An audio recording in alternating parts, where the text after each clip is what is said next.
Hi friends, ముందుగా study బ్రహ్మ YouTube ఛానల్కు స్వాగతం. ఫ్రెండ్స్, ఈరోజటి వీడియోలో రాజు యువ వికాస్ పథకం గురించి నేర్చుకోబోతున్నాము. ఈ పథకానికి సంబంధించి తెలంగాణ ఆవిర్భావ దినోత్సవమైనటువంటి జూన్ 2 2025 తారీఖున కాంగ్రెస్ ప్రభుత్వం లాంఛనంగా ఈ పథకాన్ని ప్రారంభించబోతుంది. కాబట్టి ఈ పథకానికి సంబంధించి ముఖ్యమైన బేసిక్ ఇన్ఫర్మేషన్ మనకు తెలిసి ఉండాలనే ఉద్దేశంతో ఈ వీడియో చేయడం జరుగుతుంది. ఈ పథకానికి సంబంధించి ఈ పథకాన్ని ఎప్పుడు ప్రారంభించబోతున్నారు? అలాగే ఈ పథకానికి సంబంధించినటువంటి ముఖ్యమైన లక్ష్యం ఏంటి?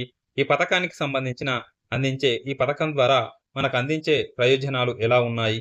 మరియు ఈ పథకానికి అర్హత ప్రమాణాలు ఎలా ఉన్నాయి అనే అంశాల గురించి, మరియు ఈ పథకానికి సంబంధించిన దరఖాస్తు ప్రక్రియ యొక్క కాలక్రమం, అలాగే పథకం అమలు తీరు ఎలా ఉంటుంది అనే విషయాల గురించి ఈ రోజటి వీడియోలో నేర్చుకోబోతున్నాం. ఫ్రెండ్స్, ఇప్పటివరకు మన స్టడీ బ్రహ్మ యూట్యూబ్ ఛానల్‌ను ఎవరైనా సబ్స్క్రైబ్ చేసుకొని వారు ఉంటే సబ్స్క్రైబ్ చేసుకొని చూడండి. అలాగే మీ వంతు సపోర్ట్‌గా ఒక లైక్ కొడితే ఇలాంటి వీడియోస్ మున్ముందు మీ ముందుకు తీసుకురావడానికి ఇంట్రెస్ట్‌గా ఉంటుంది ఫ్రెండ్స్. అలాగే ఫ్రెండ్స్, ఈ వీడియోల యొక్క పీడీఎఫ్‌ను ఫ్రీగా లభించాలంటే మన యాప్‌ను ప్లే స్టోర్‌లోకెళ్ళి స్టడీ బ్రహ్మ అనే యాప్‌ను డౌన్‌లోడ్ చేసుకుంటే అందులో ఈ వీడియోల యొక్క పీడీఎఫ్స్‌ను ఎప్పటికప్పుడు అప్‌లోడ్ చేయడం జరుగుతుంది. వాటిని మీరు ఫ్రీగా పొందవచ్చు. పీడీఎఫ్ తీసుకొని చదువుకునే అవకాశం కూడా లభిస్తుంది. ఓకే ఫ్రెండ్స్, ఇప్పుడు లేట్ చేయకుండా వీడియోలోకెళ్దాం. ఈ పథకానికి సంబంధించి చూస్తే రాజు యువ వికాస్ అనే పథకం. ఇది రాజు యువ వికాస్ అనే పథకం తెలంగాణలోని కాంగ్రెస్ ప్రభుత్వం ప్రవేశపెట్టినటువంటి ఒక ముఖ్యమైన పథకం. ఇది తెలంగాణలోని నిరుద్యోగ యువతకు స్వయం ఉపాధి అవకాశాలను కల్పించడం ద్వారా వారిని ఆర్థికంగా బలోపేతం చేయాలనే ముఖ్య లక్ష్యంతో రూపొందించబడినటువంటి ముఖ్యమైన పథకం రాజు యువ వికాస్ పథకం. ఈ పథకాన్ని ప్రారంభించే సమయం చూసినట్లయితే ఈ పథకాన్ని జూన్ 2 2025 తారీఖున తెలంగాణ రాష్ట్ర ఆవిర్భావ దినోత్సవం సందర్భంగా లాంఛనంగా ప్రారంభించబోతున్నారు. ఈ రోజున అర్హులైనటువంటి లబ్ధిదారులకు ఈ పథకం కింద మంజూరైనటువంటి పత్రాలను అందజేయడం జరుగుతుంది. ఈ రోజున అంటే జూన్ 2 2025 తారీఖున. ఈ పథకం యొక్క ముఖ్యమైన లక్ష్యం గురించి చూసినట్లయితే నిరుద్యోగ యువతకు స్వయం ఉపాధి కల్పన అనేది ఈ పథకంలోని ముఖ్యమైన లక్ష్యం. అలాగే ఆర్థికంగా వెనుకబడినటువంటి యువతకు రుణాల ద్వారా ఆర్థికంగా తోడ్పాటును అందించడం కూడా ఈ పథకం యొక్క ముఖ్య లక్ష్యం. దాంతోపాటు రాష్ట్రంలో వ్యవస్థాపకత ప్రోత్సహించడం అనేది కూడా ఈ పథకం యొక్క ముఖ్యమైన లక్ష్యంగా మనం గుర్తుంచుకోవాలి. ఈ పథకానికి సంబంధించి అందించే ప్రయోజనాల గురించి చూసినట్టయితే ఈ పథకాన్ని 50,000 నుంచి 4 లక్షల వరకు సబ్సిడీతో కూడినటువంటి రుణాలు అందిస్తారు. ఈ పథకంలో భాగంగా 50,000 నుంచి 4 లక్షల వరకు సబ్సిడీతో కూడినటువంటి రుణాలను అందించడం జరుగుతుంది. అయితే 1 లక్ష లోపు తీసుకున్నటువంటి రుణంలో 50% సబ్సిడీ ఇవ్వడం జరుగుతుంది. అంటే గరిష్టంగా ఒక 50,000 రూపాయల సబ్సిడీ ఇందులో అందివ్వడం జరుగుతుంది. అలాగే 1 లక్ష నుంచి 4 లక్షల వరకు తీసుకున్నటువంటి రుణంలో మాత్రం 25% సబ్సిడీ మాత్రమే అందివ్వడం జరుగుతుంది. అంటే గరిష్టంగా 1 లక్ష రూపాయలు సబ్సిడీని అందించడం జరుగుతుంది. ఇందులో మనం గమనించాలి ఫ్రెండ్స్, ఈ పథకం కింద 50,000 నుంచి 4 లక్షల వరకు రుణాన్ని అందిస్తారు.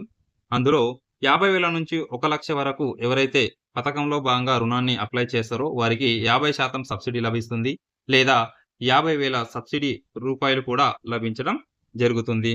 దాంతో పాటు 1 లక్ష నుంచి 4 లక్షల వరకు రుణాన్ని అప్లై చేసిన వారికి 25% సబ్సిడీ లభిస్తుంది. లేదా 1 లక్ష రూపాయల సబ్సిడీ అందుతుంది. ఇది దీనికి సంబంధించిన ముఖ్యమైన ప్రయోజనం. ఈ పథకానికి సంబంధించిన అర్హత ప్రమాణాల గురించి ఇప్పుడు చూద్దాం. ఈ పథకంలో అప్లై చేసుకోవాలనుకుంటే ముఖ్యంగా తెలంగాణ వాసి ఉండాలి. దాంతో పాటు అప్లై చేసుకున్నటువంటి వ్యక్తి 20 నుంచి 40 సంవత్సరాల మధ్య వయసు కలిగి ఉండాలి. దాంతో పాటు కుటుంబ వార్షిక ఆదాయం అనేది 2 లక్షల లోపే ఉండాలి. 2 లక్షలపై ఉండకూడదు. అలాగే ఎస్సీ, ఎస్టీ, బీసీ, మైనారిటీలు మరియు ఓసీలలోని ఆర్థికంగా వెనుకబడినటువంటి వారు అంటే ఈడబ్ల్యూఎస్ కోటా వర్తించేటటువంటి వారికి ఈ యువతకు ఈ పథకం అనేది అందడం జరుగుతుంది. వీరు అర్హులు. అర్హతలు కలిగినటువంటి అర్హుల గురించి చూస్తే దరఖాస్తుదారునికి ఏదైనా ఒక స్వయం ఉపాధి యూనిట్ పై అంటే ఏదైనా ఒక వ్యాపారం గాని, చిరు వ్యాపారం గాని, ఆరోగ్య సేవలు మొదలైనవి గాని ప్రారంభించాలన్నటువంటి ఆసక్తి ఉన్నటువంటి వ్యక్తులకు ఈ పథకం కింద ఈ రుణాన్ని అందించడం జరుగుతుంది. అంటే ఏదైనా ఒక వ్యాపారం పెట్టుకునేటటువంటి నిరుద్యోగులకు ఈ పథకం కింద రుణాన్ని అందిస్తారనేది ఈ పథకం యొక్క ముఖ్య ఉద్దేశ్యం. అలాగే ఈ పథకాన్ని దరఖాస్తు ప్రక్రియ కాలక్రమం గురించి చూసినట్లయితే మార్చి 17, 2025 తారీఖున దరఖాస్తు చేసుకోవడానికి సమయం ఇవ్వడం జరిగింది. అలాగే ఈ దరఖాస్తు చేసుకున్నటువంటి చివరి ముగింపు తేదీ చూస్తే ఏప్రిల్ 5, 2025 తారీఖున ఈ దరఖాస్తు ముగించడం జరిగింది. అంటే 25 రోజుల పాటు దరఖాస్తు చేసుకోవడానికి అవకాశం కల్పించారు. ఎప్పటి నుంచి? మార్చి 17 నుంచి ఏప్రిల్ 5 వరకు దరఖాస్తు చేసుకోవడానికి అవకాశం ఇవ్వడం జరిగింది. దరఖాస్తు చేసుకున్నటువంటి వ్యక్తులని పరిశీలన మరియు ఎంపిక ప్రక్రియ అనేది మే 31, 2025 తారీఖు వరకు వీరు చేయడం జరిగింది. ఈ పథకం యొక్క ప్రారంభం మరియు నిధుల పంపిణీ అనేది చూసినట్టయితే జూన్ 2, 2025 తారీఖున ఈ పంపిణీ అనేది ఇవ్వడం జరుగుతుంది. పంపిణీ చేస్తారు. నెక్స్ట్ ఈ పథకం యొక్క అమలు తీరు గురించి ముఖ్యంగా చూసినట్లయితే మొదటి విడతలో 1 లక్ష రూపు రుణాన్ని అందించే వ్యక్తులకు ఇవ్వడం జరుగుతుంది. అంటే ఈ విడతలో 1 లక్ష లోపు రుణాన్ని అప్లై చేసుకున్నటువంటి వ్యక్తులకు మాత్రమే మంజూరు పత్రాలు అందజేయడం జరుగుతుంది. అది జూన్ 2 తారీఖున పంపిణీ చేయడం జరుగుతుంది. ఈ పథకాన్ని మరింత సమర్థవంతంగా అమలు చేయడానికి మరియు లబ్ధిదారులను ఎంపిక చేయడానికి ప్రభుత్వం సమగ్ర మార్గదర్శకాలను రూపొందించింది.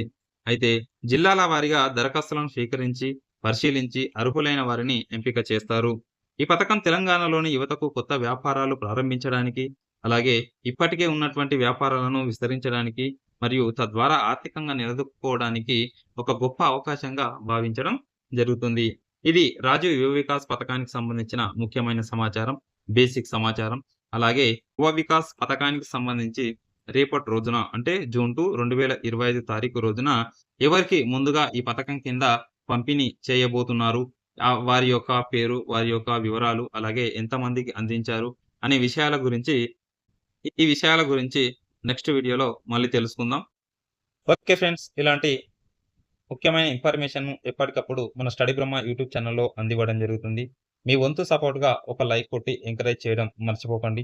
మీరు లైక్ కొట్టి ఎంకరేజ్ చేస్తే ఇలాంటి వీడియోస్ మున్ముందు మీ ముందుకు తీసుకురావడానికి ఎంకరేజ్ చేసినట్టుగా ఉంటుంది. నాకు కూడా ఈ వీడియోస్ చేయడానికి ఇంట్రెస్ట్‌గా ఉంటుంది ఫ్రెండ్స్. ఓకే ఫ్రెండ్స్, నెక్స్ట్ వీడియోలో మళ్ళీ కలుద్దాం. Thank you.